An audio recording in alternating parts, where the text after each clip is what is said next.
Welcome to this session of Energy Conservation Management. Myself, Anirban Sarkar, Assistant Professor in Mechanical Engineering Department of JIS College of Engineering, Pallu. Today's session, we will discuss about that energy savings in industries, the other factors. Last sessions also, we have discussed the various energy savings. Today, we will discuss further what are the other factors. Let's start. First of all, we'll start with the distribution system. Last session we have discussed about in details about the compressor unit, how energy conservation we can achieve in a compressor unit. Today we'll start about the distribution system. After the compression of air in a compressor unit, it will need to be transferred either through reticulated pipes or bottles to the locations of the end. While some air leakage is most unavoidable, care should be taken to eliminate audible air leak, especially in reticulated compressed air system. Audible air leak results in large amount of energy being wasted in between 25 to 35%. Maintaining pressure to the compressed air tool or device, thereby increasing the amount of air that must be compressed to complete the task. Condensation in the distribution system should be minimized by eliminating its presence in the inlet air or providing system for removing it from the distribution network. In reticulated system, condensed taps which collects and remove moisture from the distribution system also pose as potential area of energy loss. Taps which are not fluctuating correctly or are manually controlled are especially prone to wasting energy. Filters should be regularly checked and cleaned, as blocked or partially blocked filter will increase the pressure of the system, and hence the energy required to operate the system will be more. Energy savings in steam generation. Steam is used for multitude of purpose in industrial plant. It can provide heat for chemical processing, hot water for cleaning purpose, steam for input to turbine for producing power, and so on. Steam is generally produced by boilers. Boilers typically operates well below their optimum efficiency, and savings of approximately 15% should be readily achievable. As with the example of industrial energy efficiency, it is important to consider the whole steam system for from generation to recovery. Heat losses in the steam generation and distribution system will result in poor heating at the location of the end users. Heat recovery is another option, which is one of the result of the process of compressing air, which is the generation of considerable amount of heat. The use of heat recovery system can increase the overall efficiency and cost effectiveness of the operation. In many applications, the waste heat from compressed air system, particularly from oil-cooled rotary screw compressor, can be used in processes and space heating applications. Water-cooled oil coolers can supply water for process heating applications at between 50 degrees centigrade to 70 degrees centigrade. Space heating is available from system where cooling air is recirculated through pipes for distribution through buildings.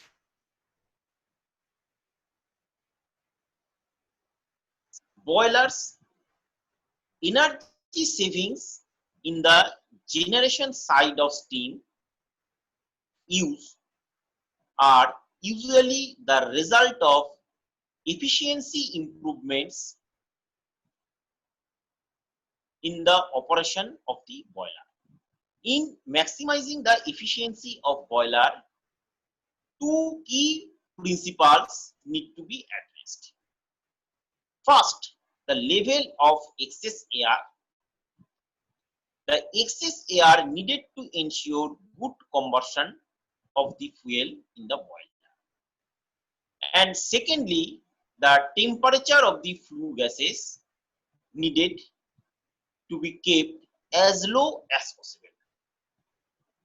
Otherwise, a large part of heat that was produced in the boiler will go up to the chimney and ultimately it will be wasted. Good monitoring can be used to assist in achieving these outcomes. In addition to this, the utilization of high quality water, treated water free from contaminants, ensures that the minimum amount of heat is required to produce steam.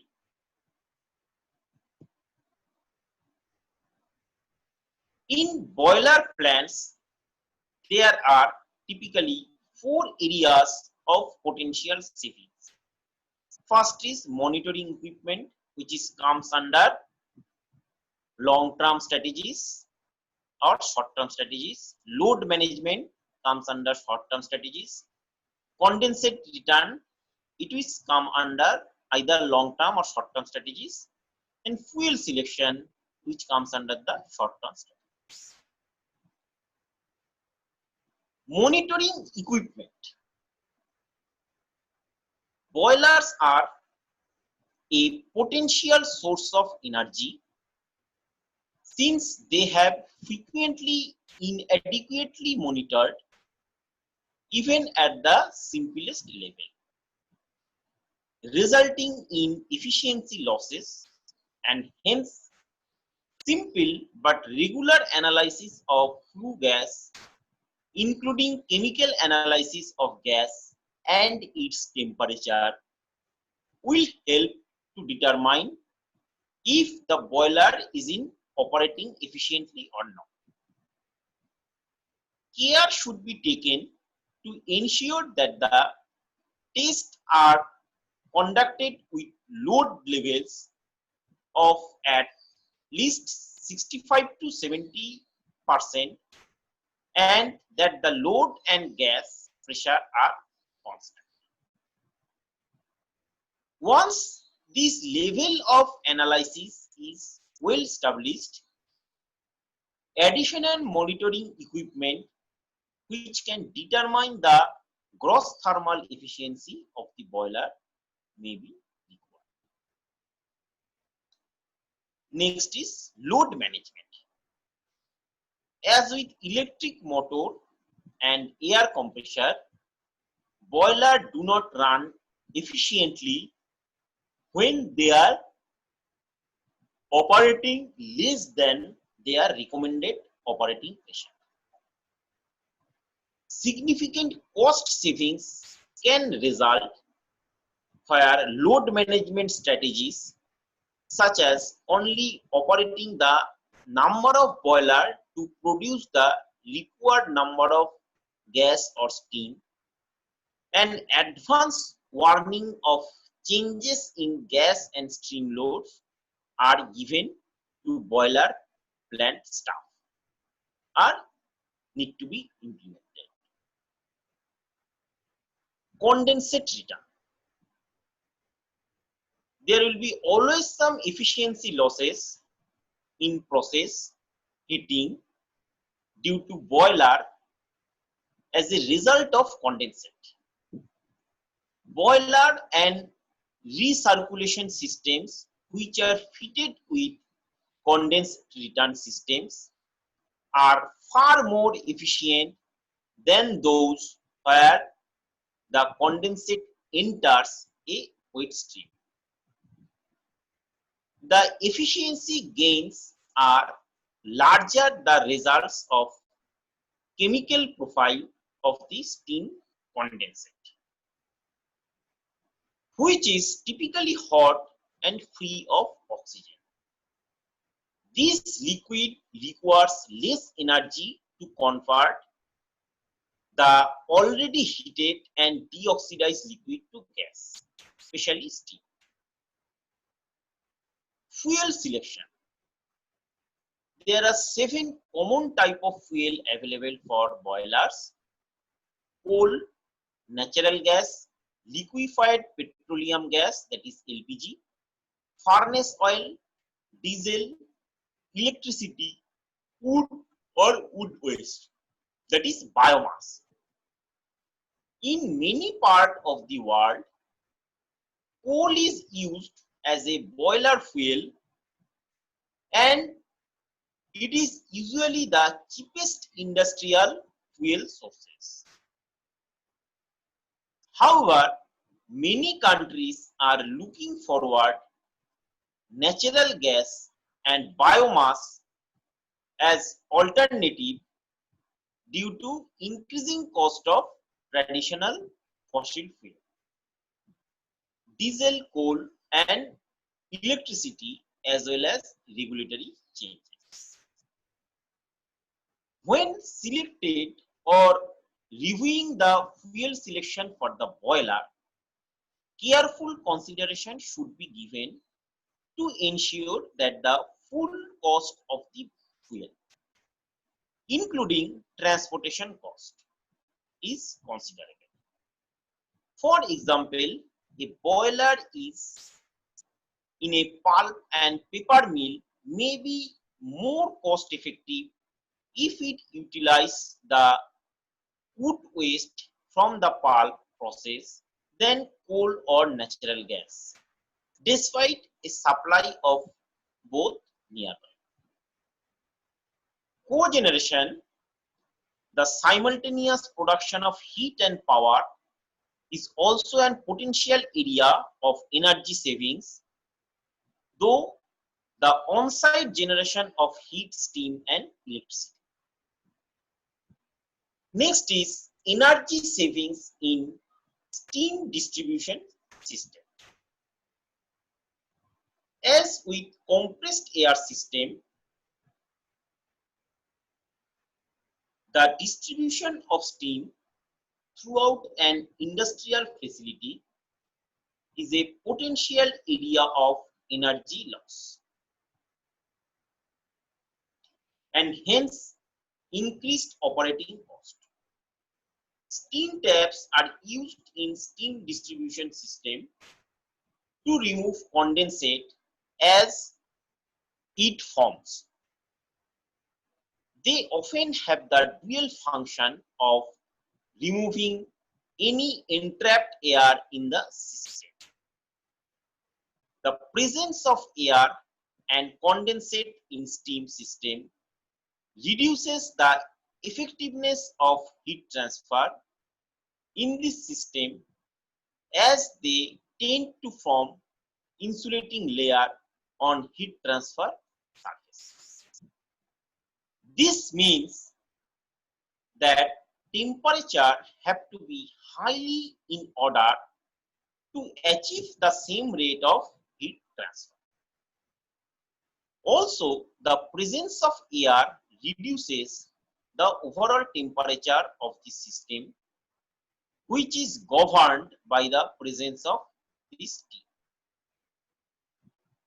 If part of the pressure of the steam of the system is caused by entrapped air, the net pressure of the steam is less than that read on the steam gauges, and so the temperature will be lower than expected. So regular checking of these steam taps, air vents, the gauges for the efficient operation of the steam plant is required. Energy is also wasted in steam distribution system where heat is lost to the environment through inadequate insulation of the reticulation system. Care need to be taken with valves and fittings that, if not properly insulated, lead to significant heat loss. Any heat loss in the distribution system means that additional fuel has to be consumed in the boiler to make up the heat loss. Condensate is an inevitable product of any steam system, either as a result of heat loss or simply as a result of using the steam to transfer heat to a process. This condensate represents a source of hot, very pure water, and so it is an ideal feedstock for the boiler. Assuming that the condensate has not been contaminated by the process, the use of condensate is a very effective example of using heat recovery. Next is energy savings and furnaces. Furnaces are widely used in manufacturing and mining industries. Although similar to boilers, they are usually used to melt metals for castings. Many of the potential areas for energy savings are the result of high capital cost or require detailed changes in the current operation of the factory or smelter. These includes rescheduling to reduce the occurrence of furnace being heated with less than an optimum load, automatic control of furnace, insulation of furnace, as well as modification of the furnace. Although this item requires large amount of capital, consideration should be given to this issue, especially where the furnace is due to be replaced or whether a new furnace is to be purchased. Cost-effective, simple strategies for reducing the air consumption of furnace are very similar to those discussed in the boiler section. Furnace system often offers good potential for heat recovery system where the very high temperature in the exhaust air can be used to preheat the conversion air of the system.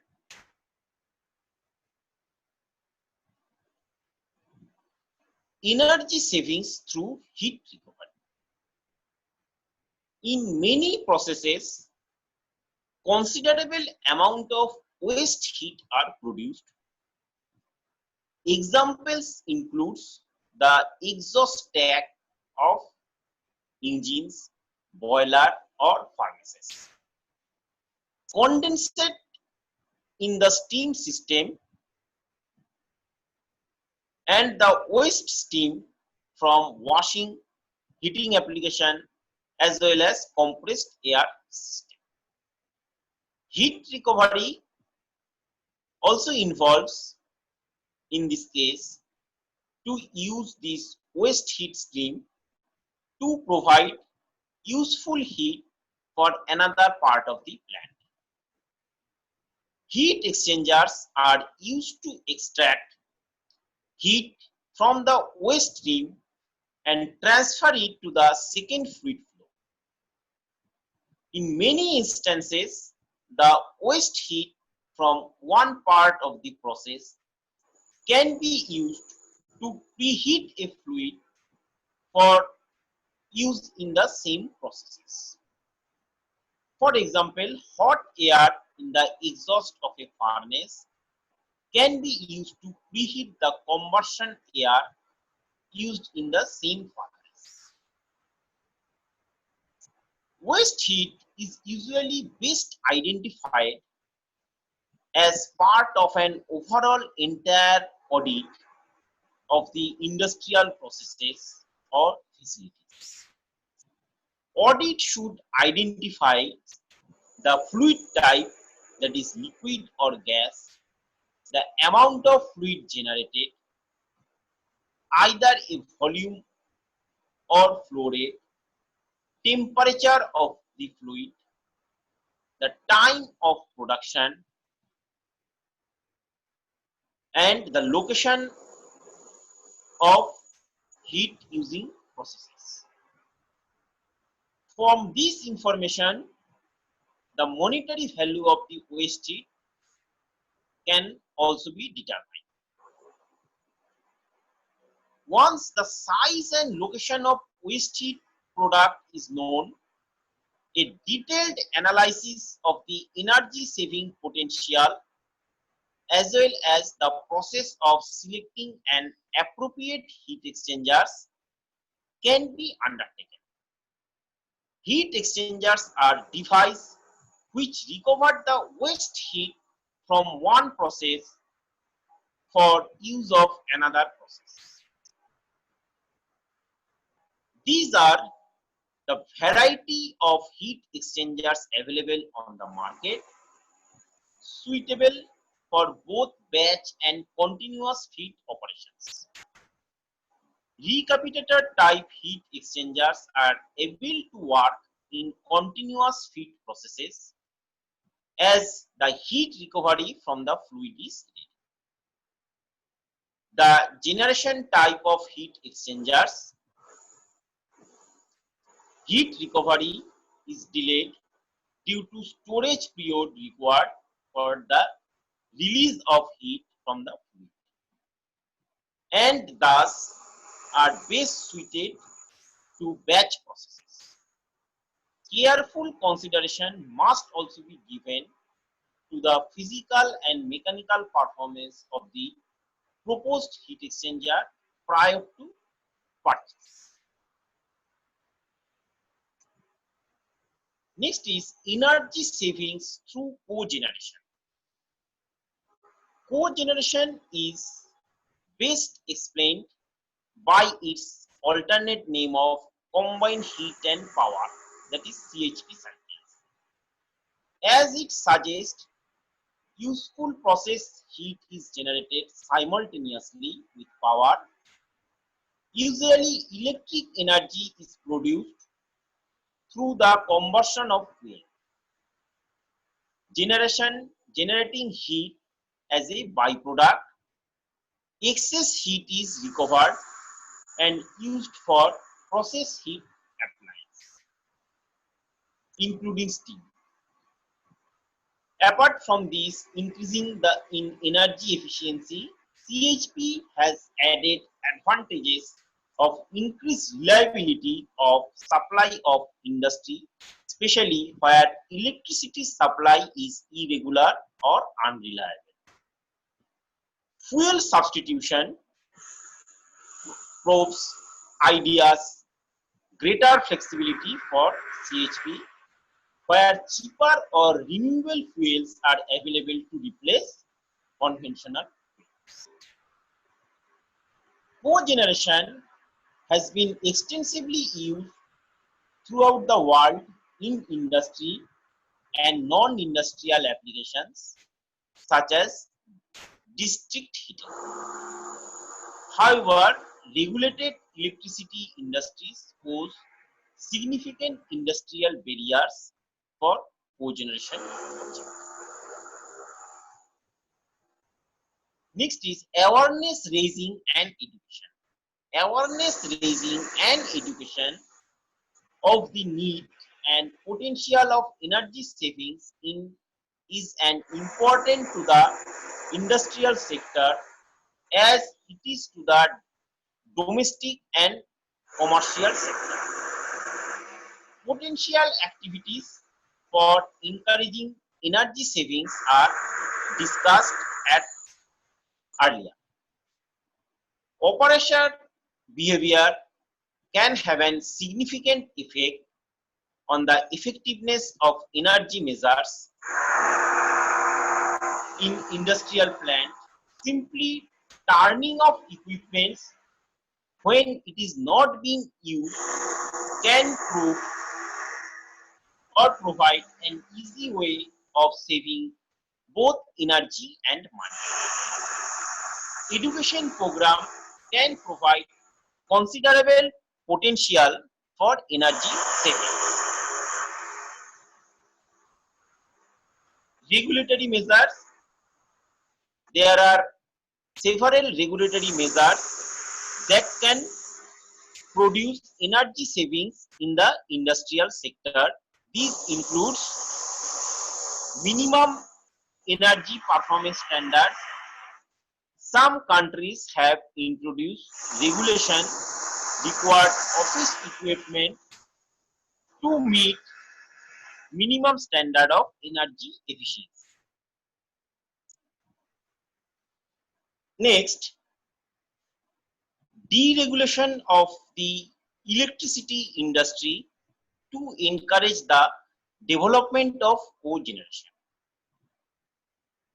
Building codes can be used to ensure that new building meet minimum standard for passive solar design in order to reduce energy. Changes in the regulatory environment as a result of control of emissions such as carbon dioxide and international obligations such as United Nations protocols. Economic measures. The economic measures available to encourage energy efficiency in the industrial sector are similar to those offered to the commercial and domestic sector, which are include time and use tariff, subsidies for substitute fuel, which includes biofuel also, subsidies for the use of renewable energy, which will promote in this sector, tax relief for investment in energy efficient equipment, levies and penalties on higher energy uses. So with this, we'll like to conclude this session. Thanking all of you for joining this session.